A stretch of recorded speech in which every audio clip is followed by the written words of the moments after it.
Good afternoon, everybody. I am doing my community assessment on public housing in the area. It's called Pisgah View Apartments, but it's going to also be generalized of the neighborhood because to get a lot of the demographic information, I had to kind of go from the neighborhood as a whole. I'm also going to have a PowerPoint that's going to have recorded voiceover with it. I am not very tech savvy, so I want to try and be as multimedia as possible. So I figured I would do this PowerPoint and then, or do this video and then also provide the PowerPoint and maybe a video or two as well to kind of um, help show what I'm talking about and what I'm going over. So Pisgah View Apartments themselves, it's a government subsidized community. Um, and so it's kind of run down as you look at it. It's not a place that I actually personally feel comfortable going to on my by myself without actually being with another person.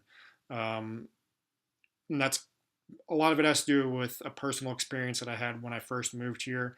I was looking for a friend who actually lived in that neighborhood, and I was kind of driving through, and I was going a little slow because I was looking for my friend's car, and then I actually had some people jump out in the street behind me and start chasing me down, yelling at me and cussing at me. So even though I don't scare very easily, it's not a place that I actually feel comfortable going to by myself. But the neighborhood as a whole, it's I'll get into that in a minute. The population of the area is just over 2,000 people. Pisgah View itself has 172 units, and it's fairly diverse. If the area has 52% white, 33% black, and then 10% Hispanic, 4% Asian, and then 0.6 American Indian. The median income is around $29,000, but I do not think that's very representative of the area. I'll kind of get into one of the key issues, I think, and that's gentrification of the area.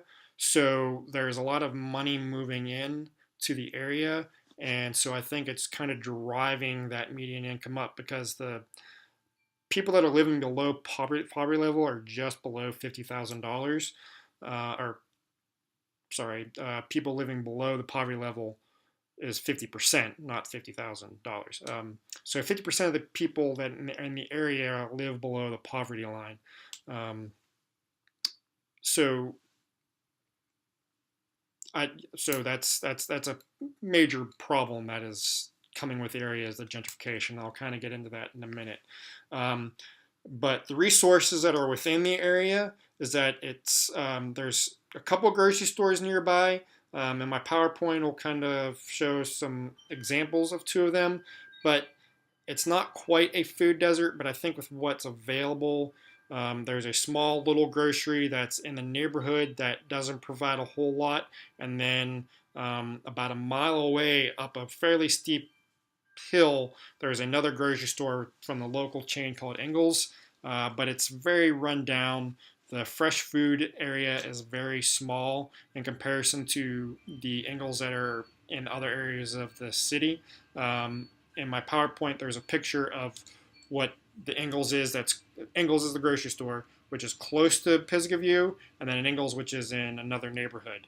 And there's a huge difference. And as they're building more and newer versions of Ingles, that they're basically turning into Walmarts kind of for the area.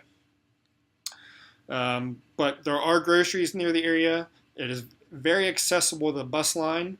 There are numerous churches. I think there's about 8 in a 3-mile radius. The church community is very helpful in this area. There's actually a group called the Asheville Buncombe Church Coalition, and they are a group that provides veteran services and food for the needy. and they provide a lot of help, and they do a lot of work with the homeless shelters. Um, Another big resource is called Pisgah Legal Services. It's a not-for-profit organization that provides free legal care to um, civil legal care to people that are in need, whether or not they are the disabled or children, people with domestic violence, and they advocate for the homeless, keeping people out of institutions such as the elderly and the disabled. Trying to keep them as home as much as possible. Um, and I think it's a great program, and it's in the neighborhood, so people can easily access them.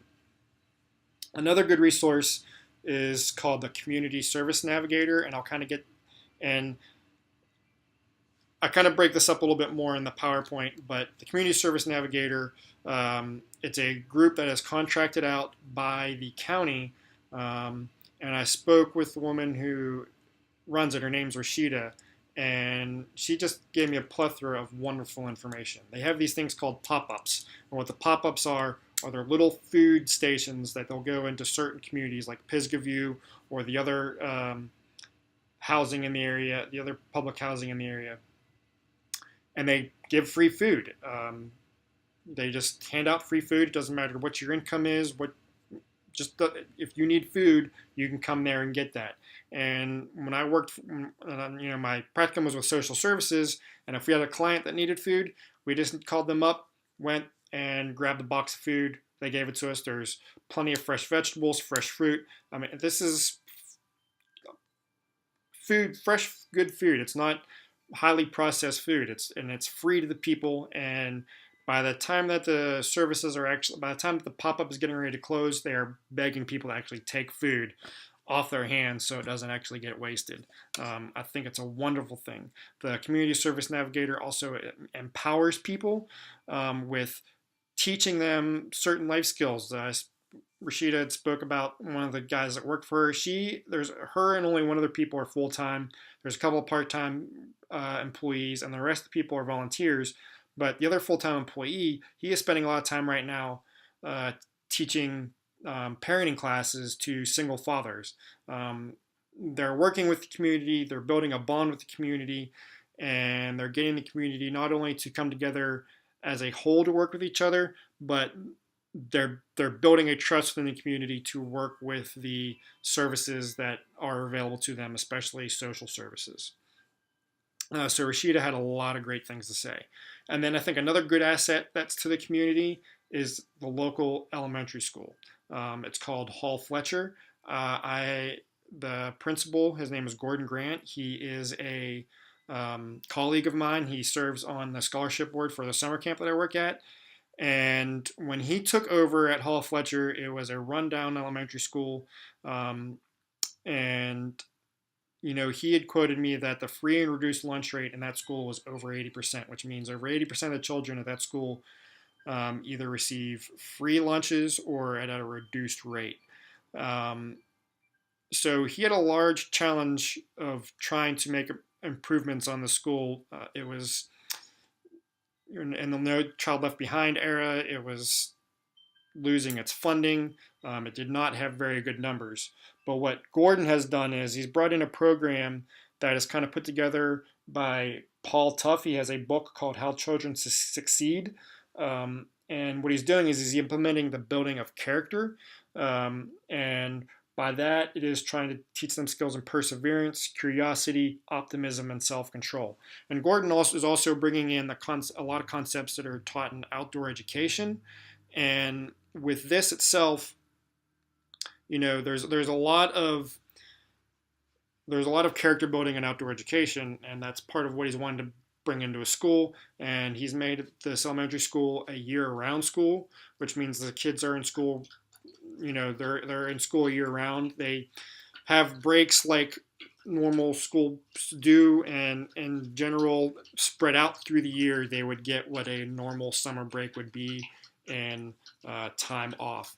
But in general, they go to school year-round, and Gordon's idea behind this is because if you want to teach people skills, you're going to do it year round. You don't take 2 months off um, trying to, whether you're training for a marathon or you're learning another language, you just don't take those bigger breaks.